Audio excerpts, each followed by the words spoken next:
Millions of Americans turning out to vote in what has been perhaps the hardest fought and certainly the most expensive midterm elections ever.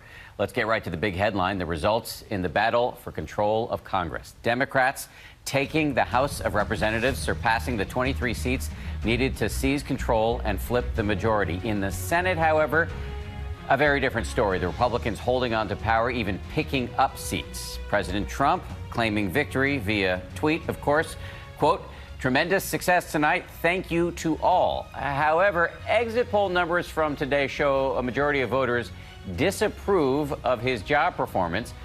And most people who went to the polls say they oppose the president. And interestingly, when voters were asked what is the most important issue, health care came in at number one, way ahead of immigration, the issue the president chose to highlight in the closing days of this campaign. So much to talk about, so let's get straight to some very smart people. ABC News senior national correspondent Terry Moran, our political director Rick Klein, and Cokie Roberts, a political analyst for ABC News. Good evening to all of you, or good morning, depending how you're looking at things. Terry, let me start with you. Democrats took the House. What does that mean for President Trump starting right now? Trouble. It means that he's got a whole new world in front of him. A world of committee chairmen who will have the power of subpoena and will maybe come after his tax returns, his family organization, business records, and also a very different world on policy. There's no more Republican Trump agenda that's going to get through the Congress. Nothing might get through the Congress. So it's going to be a much more difficult presidency for him, and one that he will have to probably adjust to in some form or fashion. He's suggesting he'll change his tone. Well, I'll believe it when I see it. Cokie, do you believe that? That he'll change his tone? Yeah, or that he can navigate this. Yes, I think he can probably do some navigation. I think he naturally enjoys the company of Nancy Pelosi more than that of Paul Ryan.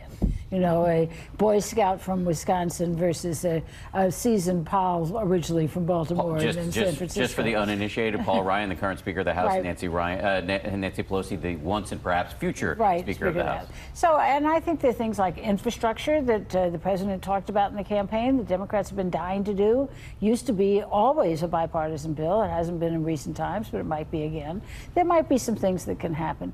Look, we've got a bunch of interesting things going on in the House, and they might contribute to more cooperation than we think. All these veterans, you know, veterans, we talked about it earlier, Dan, veterans care about the country, work together, and might be working together in the House of Representatives. We saw a lot of veterans elected to office tonight.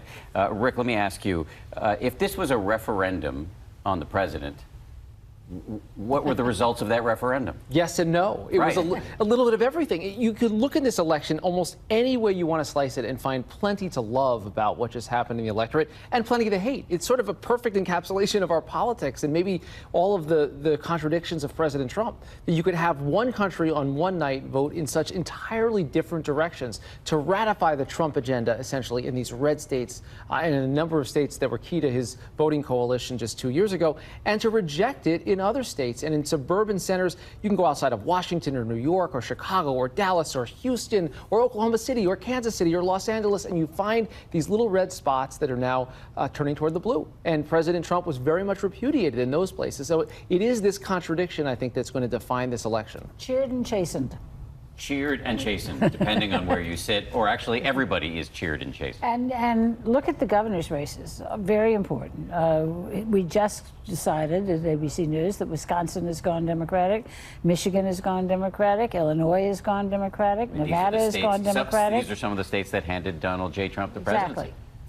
That's Kansas why, as well, even some red areas. Kansas. Now that was aberrant for various reasons, but still, it's quite remarkable. So in some ways, Terry, do we start where we began? I mean, we're moving chips around on the board, but we started with a divided country, and here we are again. Right, and it's divided not necessarily politically. Politics is playing up here. It's this cultural division between us, between those of us who live in certain places and look at life a certain way, and those of us in other places. It's rural versus urban. And between men and women. A big difference between the way women voted and the way men voted.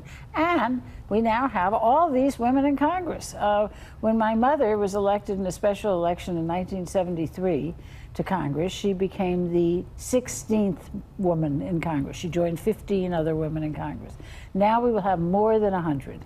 That is quite something. And another optimistic note there, women do tend to work together better than the men do. So that's what I was going to ask you about. So there is data to show that women govern and legislate differently. They do. They tend to be, obviously not every woman, but they tend to be less ideological, more pragmatic, more willing to cross party lines, particularly on issues that have to do with women, children, and families, but on all kinds of things. You saw in the government shutdown, most recent one, that women in the Senate came together and basically said, oh, for God's sake, let's not play these stupid games. And you see a lot of that.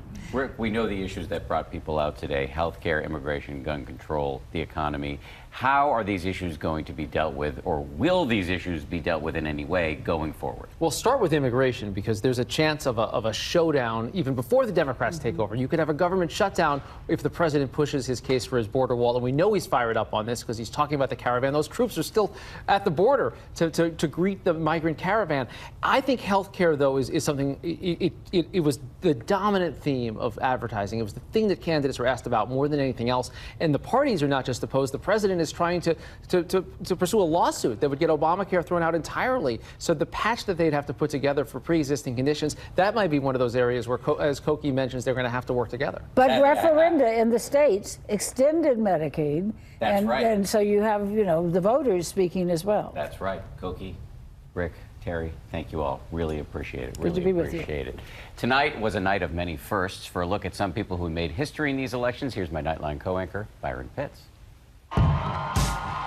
A pink wave of candidates has now become a record number of women heading to Washington, many of them Democrats, among them several veterans, including former Navy pilot and federal prosecutor Mikey Sherrill in New Jersey. It's really that simple truth that we love our country.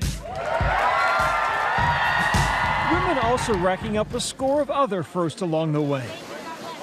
Iowa and New York will be sending the youngest women elected to Congress at age 29. Michigan and Minnesota electing the first two Muslim women to the House. And from Kansas and New Mexico, the first two Native American women to serve in Congress. For Nightline, I'm Byron Pitts in New York. Hi, everyone. George Stephanopoulos here. Thanks for checking out the ABC News YouTube channel. If you'd like to get more videos, show highlights, and watch live event coverage, click on the right over here to subscribe to our channel. And don't forget to download the ABC News app for breaking news alerts. Thanks for watching.